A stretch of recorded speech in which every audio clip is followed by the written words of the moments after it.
One of the keys to a smooth real estate transaction is choosing the right dream team. So what does that mean?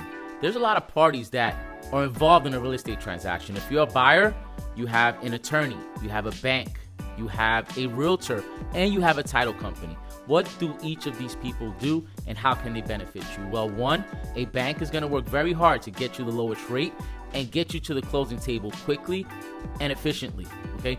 A real estate agent can bring a tremendous amount of value to you as well in making sure that you're not overpaying for the home and that you're getting a great deal.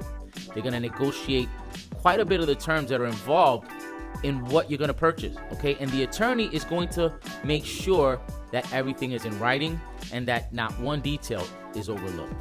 On top of that, the attorney is going to go ahead and reach out to a title company who is going to make sure that that title is clear of any encumbrances, any liens, or any judgments. So in the event that you want to sell this home the next day, you're able to do so without a problem. So having the right dream team is a key to a smooth real estate transaction. So make sure you choose wisely. And if you have any questions, don't ever hesitate to reach out. Take care and make it a great day. Bye-bye.